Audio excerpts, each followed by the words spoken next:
আর আজকে কেউ কেউ দেখছি দাঁড়িওয়ালাদের দেখলে ঘাট ধরে বলছে বল কি অসুবিধা হচ্ছে নাকি, দাঁড়ি ধরে বলছে এটা বল, মারবো খুব মারবো। আপনারা কিছুদিন আগে দেখেননি ব্রিগেডের ময়দানে একটা সভা হলো আমার কোন একটা ধর্ম অবলম্বনকারী ভাইদের, তা সেখানে সভা হচ্ছে ভালো তো, যেমন আমাদের কোরআন আছে তেনারা তাদের গীতাকে ভালোবাসে, তা সেখানে গীতা পাঠের একটা অনুষ্ঠান হয়েছে। সারা পশ্চিম বাংলা তথা ভারতবর্ষে বিভিন্ন জায়গা থেকে মানুষ এসছে, ভালো কথা, সনাতনী ধর্মের মানুষদের জন্য গীতা পাঠ হবে, সবাই এসছে। একটা মানুষ প্যাটিস বিক্রি করছে, ছোট ছোট প্যাটিস বিক্রি করছে। তা একজন মানুষ এসে জিজ্ঞাসা করে কিসের প্যাটিস রে? বলো ভেজ প্যাটিস। ভেজ মানে সবজি, সবজির প্যাটিস। বলে এই সবজির প্যাটিস না তো, বলে দেখেছে সবজির সাথে সাথে একটুখানি কি কি লেগে আছে, ওইগুলোকে ভাবলো গোস্তের প্যাটিস, মুরগির গোস্তের প্যাটিস ভেবে নিয়ে তারা ফোন করলো, সব এসে ওদিকে চলছে তাদের ধর্মের কাজ, আর এদিকে চলছে মার, প্রকাশ্যে মার হচ্ছে, মানুষকে ধরে টর্চার করা হচ্ছে। মার হলো, তা 3000 টাকার মাল দিয়ে ছুঁড়ে ফেলে দিল।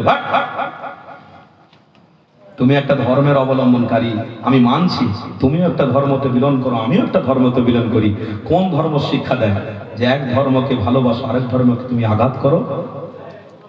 কোন ধর্ম শিক্ষা দেয় আমাকে একটু বলে বোঝান। আমার নবীর উম্মত হিসেবে কাল কিয়ামতের দিনে মুখটা দেখা যাবে, আমার নবী দাঁড়িয়ে থাকবে। নবীর উম্মতরা যদি জাহান্নামে যায় আমার নবীর অনেক কষ্ট হবে, আমার নবী অনেক দুঃখ পাবে।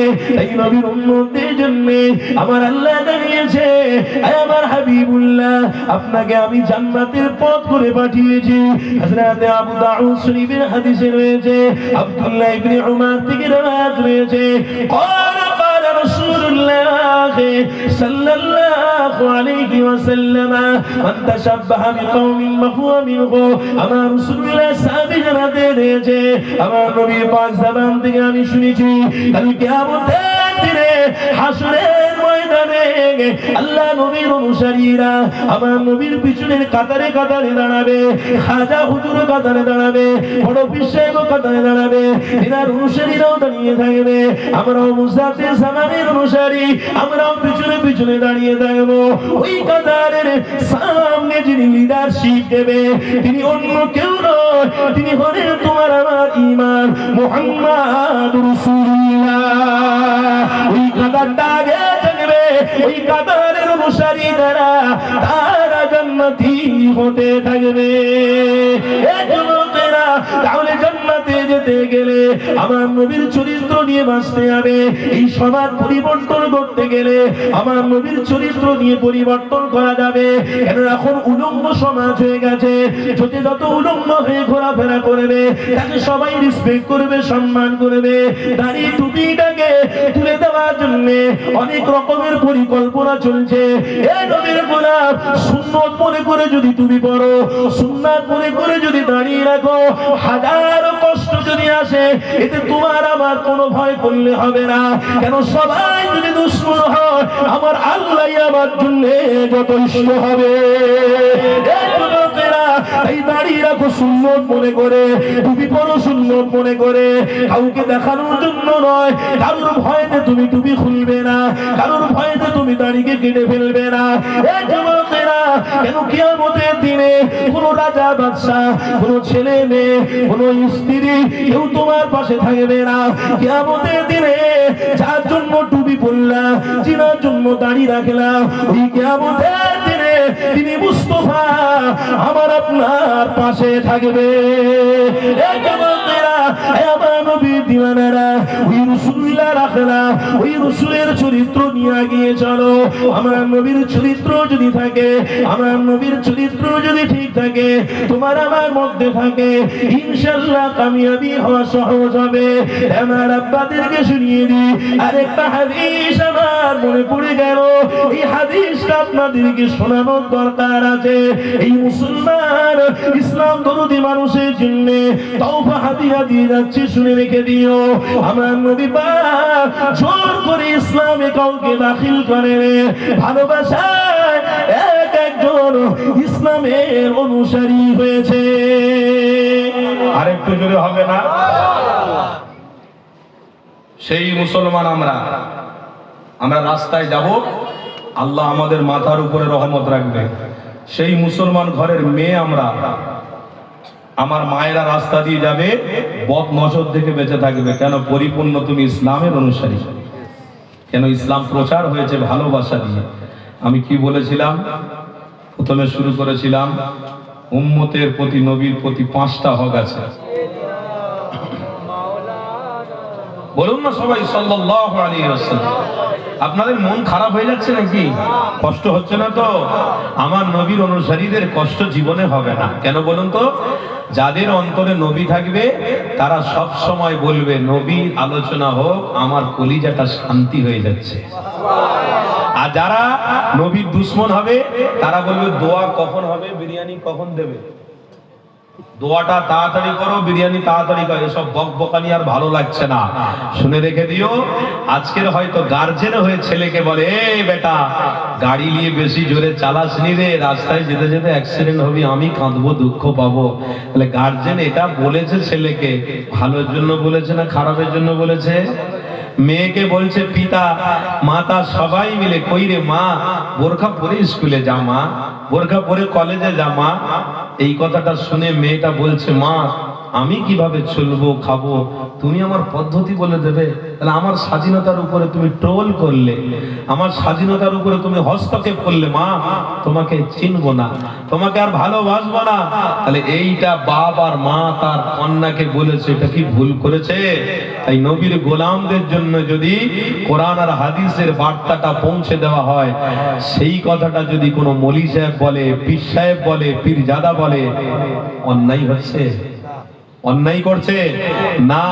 এটা বলার স্বাধীনতা আমার আল্লাহ আমার হাবিবকে দিয়েছে। আল ওয়ারাসাতুল আম্বিয়া, নবীর ওয়ারিসদেরও স্বাধীনতা আল্লাহ দিয়েছে।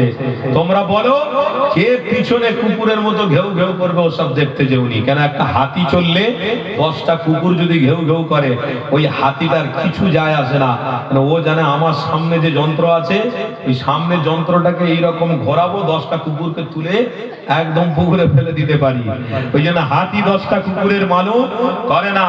10টা কুকুর নিয়ে হাতি চিন্তা করে না, হাতি চলতেই থাকে আর কুকুর পিছনে ঘেউ ঘেউ করতেই থাকে।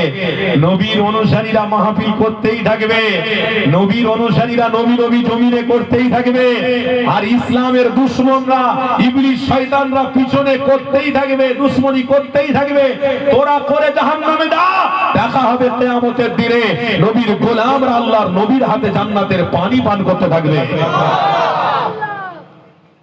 এটা মনে আশা রেখো, আর এইভাবে পৃথিবীতে চলাফেরা করুন, না হয় সমাজ আস্তে আস্তে করে অনেক খারাপের দিকে চলে যাচ্ছে। আমার হাতের দ্বারাই গুনাহ হচ্ছে, আবার আমার স্ত্রীর হাতের দ্বারাই গুনাহ হচ্ছে, আমার হাতের দ্বারাই গুনাহ হচ্ছে, পায়ের দ্বারাই গুনাহ হচ্ছে, আবার আমার ঘরের বউটারও হাতের দ্বারাই, পায়ের দ্বারাই, চোখের দ্বারাই গুনাহ হচ্ছে। কেন গুনাহ হবে? এর খায়সিয়াত কিন্তু আপনাকে দিতে হবে, এর জবাব আল্লাহর সামনে আপনাকে দাঁড়িয়ে দিতে হবে। কারণ আল্লাহ কোরআনে তো বলেই দিয়েছে, কিয়ামতের দিনে তোদের কাছ থেকে 5টা প্রশ্নের উত্তর নেব। কটা প্রশ্নের উত্তর? 5টা প্রশ্নের উত্তর নেব। এক, আমার যৌবন কোথায় খরচা করেছিলিস, দিয়েছিলাম বল। অর্থ আমি আল্লাহ দিয়েছিলাম, কোথায় খরচা করেছিস বল। হারামের রাস্তায় গিয়েছিস না হারামের রাস্তায় ছিলিস বল। তোদের ব্রেন দিয়েছিলাম, এই ব্রেনটা কোথায় লাগিয়েছিলিস বল। জবান দিয়েছিলাম, কোথায় লাগিয়েছিলিস বল। পা দিয়েছিলাম আমি আল্লাহ আমার দাসত্বের জন্য, কোথায় লাগিয়েছিলিস বল। কিয়ামতের দিনে 5টা উত্তর আপনাকে দিয়ে তবে ফুলসিরাতের রাস্তা পার করে জান্নাতে যেতে হবে। আর যদি পৃথিবীতে কেউ হাতের দ্বারায়, পায়ের দ্বারায় গুনাহ হয় করেছে, তাদের জন্য আল্লাহ নিজেও বলেছেন, ইন্নাল্লাহা ইউহিব্বুত তাওয়াবিন ওয়া ইউহিব্বুল মুতাতাহহিরিন। তোমরা এসে আমার কাছে সাহায্য চাও, তওবা করো, আমি মাফ করে দেব। আর যদি বেশি বাড়াবাড়ি করো, হেকাতেগিরি করো, তাহলে আমি আল্লাহ তোদের হাতের দ্বারায়, পায়ের দ্বারায়, চোখের দ্বারায় গুনাহ হওয়ার কারণে কবরে যাওয়ার পরে বিষাক্ত সাপ দিয়ে তোদের চোখটাকে আমি উবড়ে বার করব, তোদের মুখের দাঁতগুলোকে উবড়ে উবড়ে বার করব। কেন? আমি আল্লাহ পাঠিয়েছি, আবার আমি আল্লাহ তোদের আযাবের মধ্যে ফেলবো। আপনারা যদি প্রশ্ন করেন আল্লাহ তাহলে এটা করে তো ভুল করেছে, বলুন নাউজুবিল্লাহ। আল্লাহ কেন পাঠালো আর কেন করলো? না, আল্লাহ পাঠিয়েছে, ভালো করেছে কি, নবী দিয়ে আমাদেরকে জান্নাতের পথ দেখিয়ে দিয়েছে। এবার আপনি নবী ছাড়বেন তো আযাবে যেতেই হবে। কেন ছাড়ছেন কেন আপনি নবী? এত মাহফিল হচ্ছে, এত মসজিদ বাড়ছে, এত মাদ্রাসা বাড়ছে, এত গ্রামে গ্রামে খানকা বাড়ছে, কেন ছেড়ে দিচ্ছেন আপনি? কেন দুর্বল হচ্ছেন এত? খবরদার, আল্লাহ আপনার কাছ থেকে যখন উত্তর নেবে তখন আপনার জান্নাতে যাওয়ার পথগুলো বন্ধ হয়ে যাবে। কেন আল্লাহ বলেছে পৃথিবীতে আমার হাবিবকে ভালোবেসে আগিয়ে যা, কিয়ামতের দিনে ফুলসিরাতের রাস্তা, মিজানের দাঁড়িপাল্লা সবকিছু আমি আল্লাহ দায়িত্ব নিয়ে পার করিয়ে দেবো। বাবেরা রোজান তুমিরা এবার নবী গুলামিরা আসো না হাবিবের আলোচনার একটু নিয়ে যান। এ যুবকেরা, এবার নবী দিওয়ানারা, আল্লাহ নবী গুলামিরা নিজের হাতের দ্বারাই গুনাহ হচ্ছে, আবার স্ত্রীদের হাতের দ্বারাই গুনাহ হচ্ছে, নিজের কন্যার হাতের দ্বারাই গুনাহ হচ্ছে। আমি পিতা হয়ে প্রতিবাদ করলাম না, কি করে আমি জান্নাতে যাব? আমার স্ত্রী বেপরদা হয়ে ঘুরবে, আমি কি করে কবরে শান্তিতে থাকবো? আমার কন্যা কলেজের নামে জিনা করবে, কি করে আমি কবরে শান্তিতে থাকবো?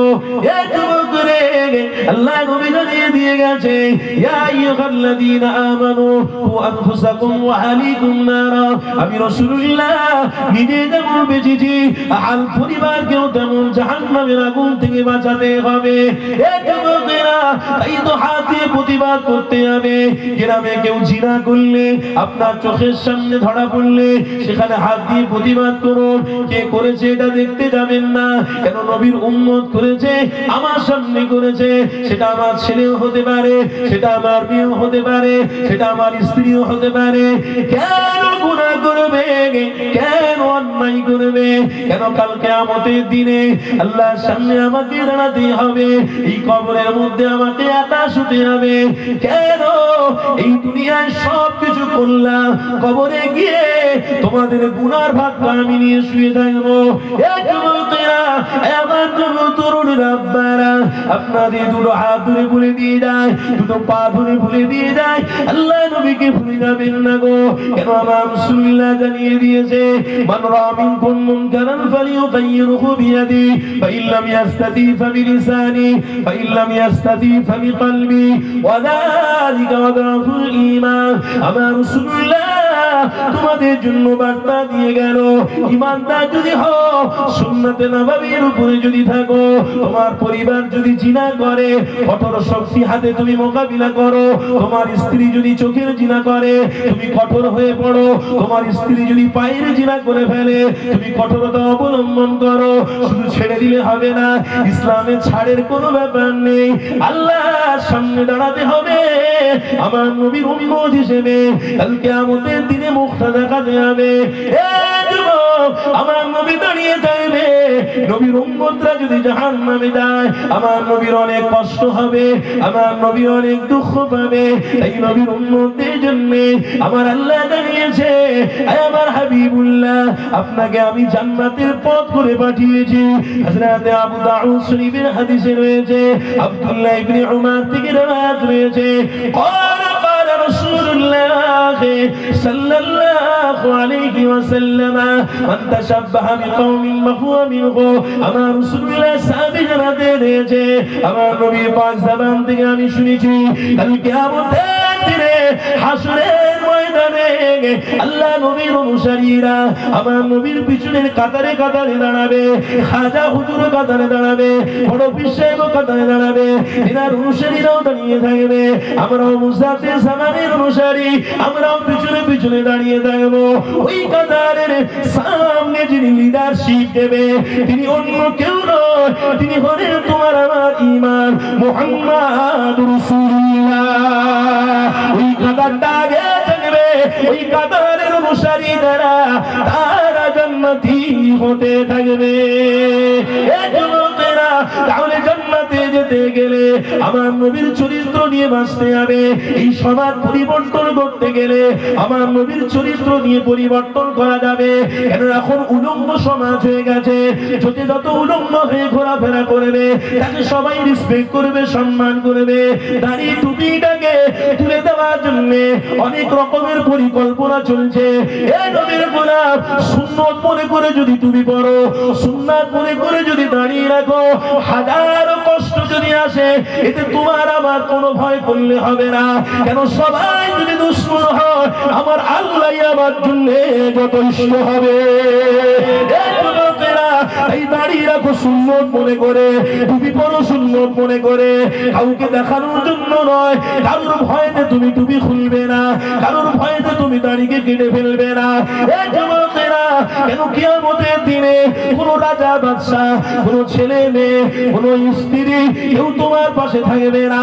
কিয়ামতের দিনে যার জন্য টুপি পরলাম, যার জন্য দাড়ি রাখলাম, ওই কিয়ামতের দিনে তিনি মুস্তাফা আমার আপনার পাশে থাকবে। এই যুবকেরা, আমার নবীর দিওয়ানারা, ওই রাসূলুল্লাহ রাখলা, ওই রাসূলের চরিত্র নিয়ে গিয়ে চলো। আমার নবীর চরিত্র যদি থাকে, আমার নবীর চরিত্র যদি ঠিক থাকে, তোমার আমার মধ্যে থাকে, ইনশাআল্লাহ কামিয়াবি হওয়া সহজ হবে। আমার আব্বাদেরকে শুনিয়ে দিই আরেকটা হাদিস আমার মনে পড়ে গেল। এই হাদিসটা আপনাদেরকে শোনানোর দরকার আছে। এই মুসলমান ইসলাম দরদি মানুষের জন্য তওবা হাদিয়া দিয়ে যাচ্ছে, শুনে রেখে দিও। আমার নবী পাক জোর করে ইসলামে কাউকে দাখিল করে ভালোবাসায় এক একজন ইসলামের অনুসারী হয়েছে। আরেকটু জোরে হবে না? সেই মুসলমান আমরা রাস্তায় যাব, আল্লাহ আমাদের মাথার উপরে রহমত রাখবে। সেই মুসলমান ঘরের মেয়ে আমরা, আমার মায়েরা রাস্তা দিয়ে যাবে, বদ নজর থেকে বেঁচে থাকবে। কেন? পরিপূর্ণ তুমি ইসলামের অনুসারী। কেন? ইসলাম প্রচার হয়েছে ভালোবাসা দিয়ে। আমি কি বলেছিলাম? প্রথমে শুরু করেছিলাম উম্মতের প্রতি, নবীর প্রতি 5টা হক আছে। প্রথম হলো আল্লাহ তার রসুলকে পরিপূর্ণ, কি গো বলুন না, পরিপূর্ণ মেনে নেওয়া। আর আমার রসুলকে আল্লাহ 4টে দলিল করে দুনিয়ায় নবী করে পাঠিয়েছে। প্রথম দলিল কি? চরিত্র। জোরে বলবেন না? চরিত্র নিয়ে একটু আলোচনা করি, তারপরে পরে আলোচনা করব। এখন একটু চরিত্র নিয়ে বলছি, কষ্ট হচ্ছে আপনাদের? মুসলিম শরীফের হাদিসের মধ্যে আছে, আল্লাহ নবী কোন জাহানের সুলতান দয়ার নবী আমার সফরে যাচ্ছে না, কাবা বাইতুল্লাহ শরীফে আমার রাসূল বসে আছে, সাহাবারা সবাই বসে আছে। একজন মক্কার ছেলে, গাইয়া ছেলে, সে এসে আমার নবীকে ডাইরেক্ট এসে বলছে, হে মুহাম্মদ, আপনি নাকি ইসলামের প্রচার করছেন, আপনি নাকি মুসলমান করাচ্ছেন জোর করে করে, আপনি এত খারাপ কাজ করছেন, আপনি নবী হয়েছেন তো? ওই নবীর পরিচয়টা আমি নেব। আল্লাহ নবীর সমস্ত সাহাবারা কিন্তু বসেছিলেন, উঠে দাঁড়িয়ে গেলেন, রেগে লাল হয়ে যাচ্ছে, কিন্তু নবী বসে আছেন তো কিছু বলতে পারছে না। আল্লাহ নবী অনুসারী হলেন সাহাবারা, আর সাহাবারা কিছু বললে নবীর সামনে গুস্তাখি হয়। ওই জন্য সব চুপচাপ, চোখ লাল হয়ে যাচ্ছে। হযরতে ওমরে ফারুক তিনিও কিন্তু ওখানে আছেন। ওমরে ফারুকের চোখ লাল হয়ে যাচ্ছে। ছেলেটা বলে কি আমার নবীর সামনে, গর্দন কেটে নেবো, জিভ কেটে নেবো, কিন্তু আল্লাহ নবী ওই ছেলেটার কথাটা শুনছেন আর মুচকি মুচকি হাসছেন। ওই ছেলেটার কথা সমাপ্তি হলো, আল্লাহ নবী সাহাবা হুজুরদের বললেন, হে সাহাবারা, এত ঘাবড়াচ্ছ কেন, রেগে যাচ্ছ কেন? রাগ শরীয়তে হারাম, রাগ করলে হবে না। তোমরা নবীকে ভালোবাসো, তোমরা রাসূলকে মহব্বত করে রাগ করছো কেন? চুপ করে থাকো। যেটা তোমরা দেখোনি, আল্লাহ আজকের হয়তো নবীর দ্বারা সেটা তোমাদেরকে দেখাবে। আর একটু জোরে বলবেন না?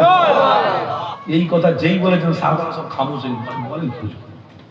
যেটা আমরা এতদিন দেখিনি সেটা আল্লাহ আজকে দেখাবে। কি দেখাবে?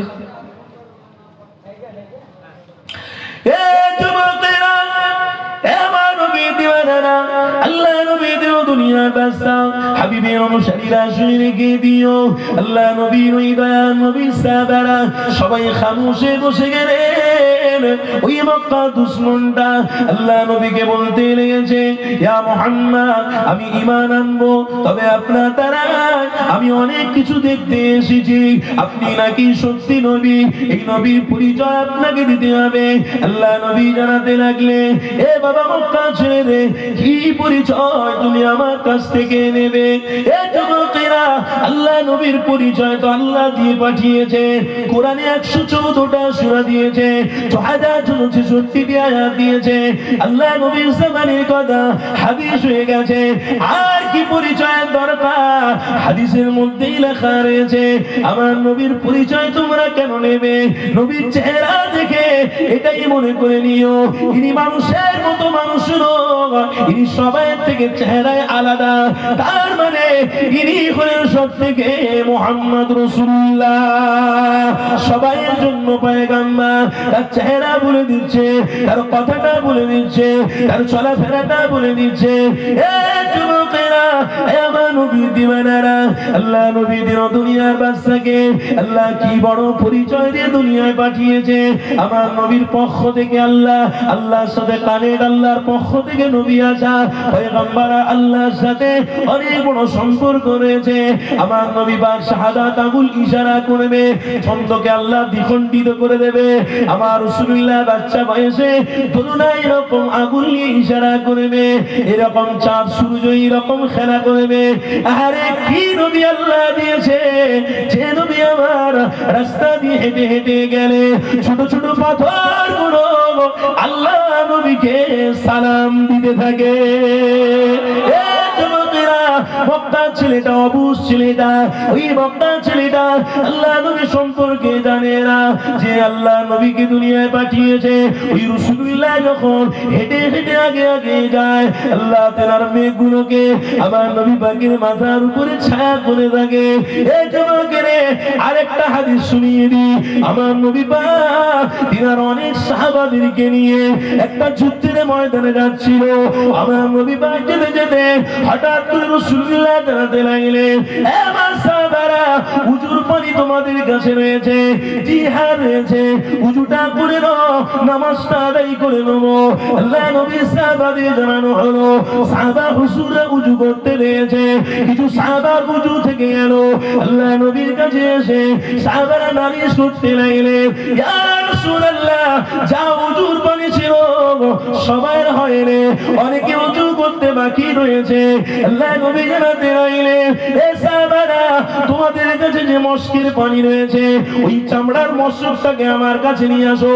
আল্লাহ নবীর সামনে মশক আনা হলো। আমার নবী পাক শাহাদাত আঙ্গুল মশকের ভিতরে ঢুকালেন, এই আঙ্গুলটা মশকের ভিতরে ঢুকালেন। কিতাবের মধ্যে রয়েছে, আল্লাহ নবী দুই আঙ্গুল ঢোকানোর সাথে সাথে আমার আল্লাহ ওই শাহাদাত আঙ্গুল থেকে ঝরনার ন্যায় পানি দিতে লেগেছে। সাহাবা হুজুররা ওই পানিগুলো নিয়ে উজু সেরে ফেললো। কিতাবের মধ্যে রয়েছে, একটা দুটো সাহাবা নয়, 300 সাহাবা আমার রাসূলুল্লাহ ওই আগুনের পানিতে উজু করে ফেলেছিলেন। এই যুবকেরা, নতুন করে আমার নবীর কি পরিচয় নেব? ওই নবী পাকের সামনে ওই মক্কার অবুজ ছেলেটা নবীর কাছে প্রশ্ন করতে রয়েছে, ইয়া মুহাম্মদ, তুমি ইসলামের অনুসারী, তুমি নাকি নবী? তাহলে নবী যদি হও, আমি আর একটা পরীক্ষা নেব, এই পরীক্ষায় যদি পাস করতে পারো আমিও ঈমানের নেব। আল্লাহ নবী জানাতে লাগলেন, এ যুবক ছেলেরে, কি পরীক্ষা নেবে তুমি বলো? আল্লাহ নবীর সামনে ওই যুবক জানাতে লাগলো, ইয়া মুহাম্মদ, ওই যে আপনার সামনে বড় খেজুরের গাছটা রয়েছে, ওই খেজুরের গাছেতে টাটকা টাটকা খেজুর ধরেছে, ওইটা আপনার ইশারাতে ওইটা যেন আপনার সামনে আসে, এটাকে আপনি করে দেখাতে পারবেন। আল্লাহ নবীর সাহাবারা সবাই মিলে বসে রয়েছে। ওই যুবক ছেলেটা বলার সাথে সাথে আল্লাহ নবী জানাতে লাগলেন, এ মক্কা ছেলে রে, যদি আমি এটা করে দেখাতে পারি তুমি কি ঈমান এনে নেবে? আল্লাহ নবীর সাথে সাথে ওই যুবক ছেলেটা বলল, হ্যাঁ, ঈমান আনবো। এ যুবকেরা, আমার নবী ইশারা করে ফেললো, ওই খেজুরের গাছ থেকে ওই কাঁদিটা অটোমেটিক ঝুলে আল্লাহ নবীর সামনে হাজির হয়েছিল। এ যুবকেরা, কেন খেজুরের গাছ কথা শুনবে না? নবী চিনেছে, নবী চিনেছে গো। তুমি আমি নবী চিনিনি, তুমি আমি হাবিব চিনিনি, তুমি আমি আমার রাসূলুল্লাহ ভুলে গেছি। তাই উলঙ্গ সমাজের মধ্যে নাম লিখিয়ে ফেলেছি। সভ্য সমাজ তৈরি করতে গেলে আবারও তোমার আমার নবী দিল দুনিয়ার বাদশা হাবিবে চরিত্র নিয়ে বেঁচে থাকতে হবে। এই যুবকেরা, আবার আমার নবী ইশারা করে দিল, ওই খেজুরের কাঁদিটা আবার গিয়ে ওই খেজুরের গাছে জুড়ে গিয়েছে। আর একটু জোরে হবে না? এটাকে বলা হয় মুআজ্জাজা। কি বলা হয় আব্বা? আমার রাসূলকে আমার আল্লাহ মুআজ্জাজা দিয়েছিলেন। জোরে বলবেন না? সেই রাসূলকে আমরা ভুলে গেছি। সেই রাসূলের চরিত্রতে চললে আমাদের গায়ে অ্যালার্জি হয়। সব সময় টুপি মাথায় দিলে মাথায় চুল উঠে যাচ্ছে। ধর টুপি রেখে দেন।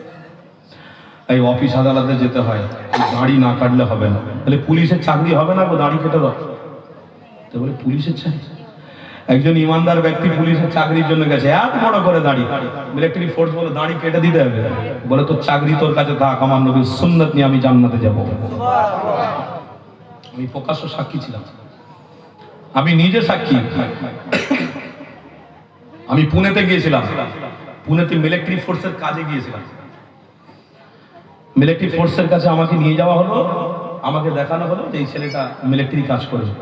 তখন বলছে ছেলেটা এত বড় বড় দাড়ি, নট এলাও, হবে না। আমি বললাম ভাই आपका काम आप करिए, मैं सुन्नत नबवी में था, है, रहेंगे, इस सुन्नत की बरकत से मैं जन्नत में जाएंगे।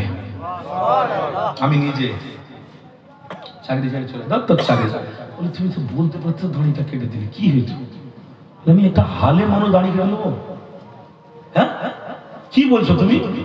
যে আমাকে নিয়ে গেছে, বলে এত বড় তোমার চাকরি দিচ্ছি, তুমি দাড়ি কাটতে সামান্য একটু কেটে দেবে, কি অসুবিধা আছে? আল্লাহু আকবার। হাদিসের মধ্যে আছে যারা দাঁড়িয়ে ব্লেড লাগায়, যারা দাঁড়িয়ে কাঁচি লাগায়, এক মুষ্টির উপরে হয়ে গেলে ঠিক আছে সামান্য কাটা যাবে, এক মুষ্টির পরে যদি কেটে ফেলে, আমার নবীর গর্দানে তারা ছুরি চালাবে। আমার নবীর গর্দানে কারা কারা ছুরি চালালো? যারা তাদের দাড়িটাকে এরকম কেটে ফেললো। আজকে অনেক চাকরিজীবী, অনেক মানুষ দাড়ি কেটে ঘুরছে। হবে না, এটা চলবে না, বিশ্বাস করুন। আপনি নবীর গোলাম, আখলাকে সুন্নাতে নববীর উপরে চলতে গেলে দাড়ি আপনার থাকতেই হবে। সমাজে আপনি যেখানে যান না কেন। আপনারা জানেন না, কিছুদিন আগে আফগানিস্তান থেকে ভারতে একটা মানুষ এসেছিল, সেখানকার রাষ্ট্রপতি এসেছিল, তাই তো নাকি? মোবাইলে দেখো নি যুবক ভাইরা, কত বড় করে দাড়ি বলো তো। এই রাষ্ট্রপতিটা এসে চ্যানেলের সামনে বাইট দিচ্ছে, দিতে দিতে তাকে জিজ্ঞাসা করা হচ্ছে, আল্লাহ তোমরা, আমাদের তো এখানে অনেক সিকিউরিটি নিয়ে সব ঘোরে, তোমাদের ওখানে তোমরা সিকিউরিটি নিয়ে ঘুরো? বলে না না, আমরা একা ঘুরি। সিকিউরিটি লাগে না? বলে না, সিকিউরিটি লাগবে কেন? নবীর গোলামদের কোনো ভয় নেই, যারা নবীর গোলাম হয় তাদের সিকিউরিটি স্বয়ং আল্লাহ। শুনে জানটা শান্তি হচ্ছিল। বড় পাকড়ি পড়ে আছে, বড় দাঁড়ি রেখেছে। রিপোর্টারদেরকে বলছে, এই যতগুলো মেয়ে ছেলে রিপোর্টার আছে সরে যাও, মেয়ে ছেলেদের কাছে আমাদের প্রাধান্য, মেয়েরা মেয়েদের জায়গা থাকবে, ছেলেরা পুরুষরা পুরুষের জায়গা থাকবে। মেয়েদেরকে সামনে এনে তুমি এই দাড়িওয়ালা পাকড়িওয়ালাদের বাইট নেবে, মেয়েদের চেহারা দেখে আমি যদি আল্লাহ জাহান্নামী করে দেয়, আমার চোখ যদি জিনা হয়ে যায়।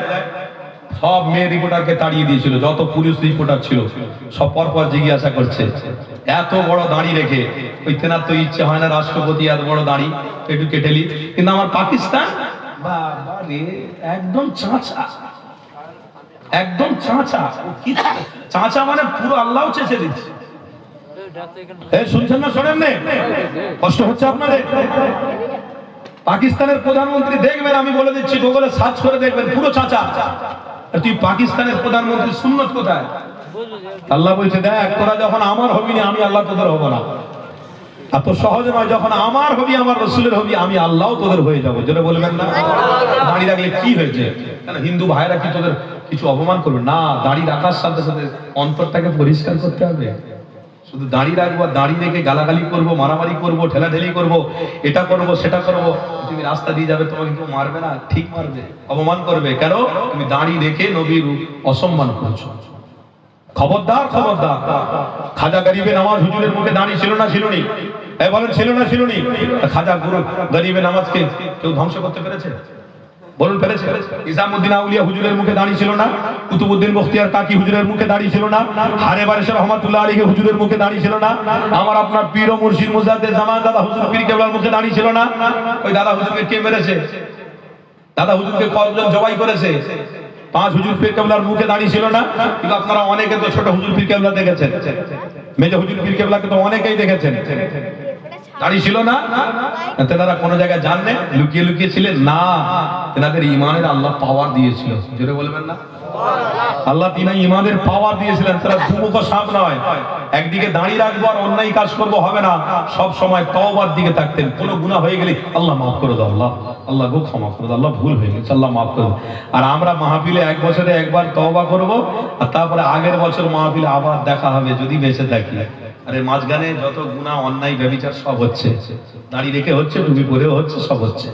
হ্যাঁ, এটার দ্বারা আমার আল্লাহকে খুশি করা যায়? আল্লাহ নবী বললেন দিনে প্রত্যেক দিন 70 বার করে তওবা করো। কতবার করে গো? 70 বার করে। কজন তওবা করে? একটু মসজিদে নামাজ পড়ি, নামাজ পড়ে নিয়ে সালাম ফিরিয়ে দোয়া খায়ের করে সেখানে চুপ করে বসি, বা নফল সুন্নাত পড়ে নফল পড়ার পরে এক জায়গায় বসি, বসে নিয়ে তাসবিহটা নিয়ে তওবা পড়ি, আস্তাগফিরুল্লাহ রাব্বি মিন কুল্লি জামি, আস্তাগফিরুল্লাহ রাব্বি মিন, আস্তাগফিরুল্লাহ রাব্বি মিন কুল্লি জামি, আস্তাগফিরুল্লাহ রাব্বি মিন কুল্লি। 70 বার পড়ুন না সারাদিন। সারাদিন 70 বার পড়লে আল্লাহ বলছেন আমি খাওয়াচ্ছি, আমি ভালো রেখেছি, আমি সুস্থ রেখেছি। ওরা তওবা করে, আমি আল্লাহ তাদেরকে মাফ করতে থাকি। এতটুকু আমাদের সুযোগ হয় না। বড় দাঁড়ি রেখে মাথায় টুপি পরে সব জায়গায় যাবেন, ভয় কাকে করবেন? ভয় কাকে করবেন? যদি পৃথিবীর মানুষ, এই পশ্চিম বাংলায় 11 কোটি মানুষের মধ্যে যদি 4 কোটি মানুষ মুসলমান থাকে, আর 4 কোটি মুসলমানের মাথায় টুপি আর মুখে দাঁড়ি থাকে, তারা ব্যবসা বাণিজ্য চাকরি বাকরি সব যদি করে, 4 কোটির জায়গায় যদি 10 জন মরে যায়, তো কি ইসলামকে ধ্বংস করে দিল তারা নাকি? বরবাদ করে দিল নাকি? না না, 4 কোটি মানুষের মধ্যে যদি 1 কোটি মানুষও মরে যায়, তবুও ইসলাম জিন্দা হ্যায়, ইসলাম জিন্দা থা, ইসলাম জিন্দা रहेगा। আর একটু জোরে বলো, তাকবীর দেন, জান খুলে নারে তাকবীর। ইসলাম জিন্দা है, ইসলাম জিন্দা रहेगा, কিয়ামত তক रहेगा। তুমি 1 কোটি মানুষকে মেরে দিলেও আমরা 3 কোটি যদি থাকি, তাও কিন্তু আমরা দাড়ি টুপি সুন্নতের উপরে বেঁচে থাকবো। জোরে বলুন ইনশাআল্লাহ, জোরে বলুন না ইনশাআল্লাহ। इस्लाम को कोई मिटा नहीं सकता है, क्योंकि रब ने तो इस्लाम के सब नियामत तो मुस्तफा जाने रहमत को देकर भेज दिया है। अल्लाह नबी के दिए इस्लाम परिपूर्ण করে দিয়েছে। আল ইয়াউমা আকমালতু লাকুম দীনাকুম ওয়া আতমামতু আলাইকুম নি'মাতি ওয়া রাদিতু লাকুমুল ইসলাম দীনা। ইসলামকে আল্লাহ দা কমপ্লিট করে দিয়েছেন নবী দিয়ে, এখানে নতুন করে আর ইসলামের কোনো আবির্ভাব হবে না। তাই আপনাদের প্রত্যেককে বলছি, ইসলাম দা কমপ্লিট। এই ইসলামের অনুসারী আমরা আল্লাহর জান্নাতে যাওয়ার জন্য আমার রাসূলকে মুহাব্বত করে আমরা পথ চলবো। বলুন ইনশাআল্লাহ। জোরে সবাই বলুন না ইনশাআল্লাহ, আরো জোরে বলুন না ইনশাআল্লাহ। আল্লাহ নবী দিন দুনিয়ার বাদশা হাবিবুল্লাহ, ওই যোগ্য ছেলেটা, ওই মক্কা শরীফের ছেলেটা যে কথাটা বলছিলাম, তাই তো বলতে বলতে অনেকটা দূরে চলে গেল। ওই ছেলেটা এসে আমার নবীকে বলল, এটা আমার নবী, শাহাদাত আঙ্গুলের ইশারা করে দেখিয়ে দিলেন। তারপরে আল্লাহ নবী বলছেন, কই গো ছেলে, ঈমান আনবে বললে? বলছে তোমাকে আমি মানি না, ঈমানও আনবো না। বলুন নাউজুবিল্লাহ। ছেলেটা চলে গেল, মক্কা শরীফ থেকে বেরিয়ে চলে গেল।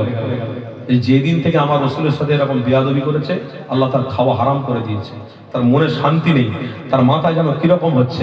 ঘরওয়ালা সবাইকে বলেছে, সবাইকে বলে আস্তে আস্তে সবাইকে বলে সবাইকে নিয়ে আল্লাহ নবীর দরবারে হাজির হয়েছে। আল্লাহ নবী বলেন, এ বাবা ছেলে, তুমি আবার এসছো? আমি তো তোমাকে ক্ষমা করে দিয়েছিলাম, যাও না, কি আছে, আবার কিসের জন্য এসছো বাবা? জি ইয়া মুহাম্মদ, আমি বুঝতে পারিনি, আপনার প্রতি ঈমান আনবার কথা ওয়াদা করেছিলাম, আপনি ক্ষমা করেছিলেন, আমি আপনার সাথে বেয়াদবি করেছিলাম, ঘরে গিয়ে আমি শান্তিতে থাকতে পারিনি, আপনার কাছে এসেছি, আপনি আমাকে ঈমানের কলেমা পড়িয়ে মুসলমান করে দেন। কেন? আপনার চরিত্রতে আমি ইসলাম গ্রহণ করে ফেললাম। আল্লাহ নবীর চরিত্রটার ইসলাম গ্রহণ হয়েছে, নবীর চরিত্রতে ইসলাম প্রচার হয়েছে। সেই ইসলামের অনুসারী হয়ে জীবনে যতদিন বেঁচে থাকবো, মাদ্রাসা, মসজিদ, খানকা, মাহফিল চলছে, বন্ধ করতে পারেন নাকি? আমার তো মনে হচ্ছে যা পরিস্থিতি চলছে আমার পশ্চিম বাংলায়, আমি কারো বদনাম করতে আসিনি ভাই, যা পরিস্থিতি বলতে আমরা যে পরিস্থিতি এখন আছি, আমার তো মনে হয় কিছুদিন পরে হয়তো মাহফিল বন্ধ হয়ে যেতে পারে, কিন্তু যতদিন বেঁচে আছি ততদিন চলবে। বলুন ইনশাল্লাহ। মাহফিল আমরা বন্ধ করতে দেবো না, দিচ্ছি না। বলুন ইনশাল্লাহ। তাহলে মাহফিল চলতে গেলে আমাদের কি করতে হবে? আল্লাহর দেওয়া অর্থগুলো আল্লাহর রাস্তায় দিতে হবে। এটা আপনার নিজস্ব অর্থ না আল্লাহর দেওয়া অর্থ? সত্যি করে বলুন। আর যদি বলেন প্রশ্ন করেন আমাকে, তাহলে প্রশ্ন উত্তর দেবো যে হুজুর আল্লাহ দেওয়া অর্থ কি করে? আমি খাটলাম আর আল্লাহ দিল? আমি খাটছি বলে তো খাচ্ছি। তাহলে আল্লাহ তোমাকে হাত দিয়েছিল বলে তো তুমি হাত দিয়ে খাটছো। আল্লাহ তোমাকে পা দিয়েছিল বলে তো পা দিয়ে খাটছো। তাহলে তুমি পেতে কোথায়? অত সহজ না। আল্লাহ দিয়েছে বলে তুমি অর্থ ইনকাম করে সুন্দরভাবে বাস করতে পারছো, সুন্দর ঘরে এসি লাগিয়েছো, খাটগদি কিনেছো, সুন্দর একটা আলমারি কিনেছো, টুকটুকে একটা বিবি করেছো, টুকটুকে বাচ্চা আল্লাহ নসিব করেছে। আল্লাহই সব দিয়েছে, সবকিছুর মালিক আল্লাহ। অত ইজ্জত মান তাশা। যদি ইজ্জত পেতে চাও তাহলে মুহাম্মদ মুস্তাফার অনুসারী হয়ে যাও। তাই নবীর গোলামদের বলবো, আল্লাহর দেওয়া ধন সম্পদ আল্লাহর রাস্তায় দিতে হবে।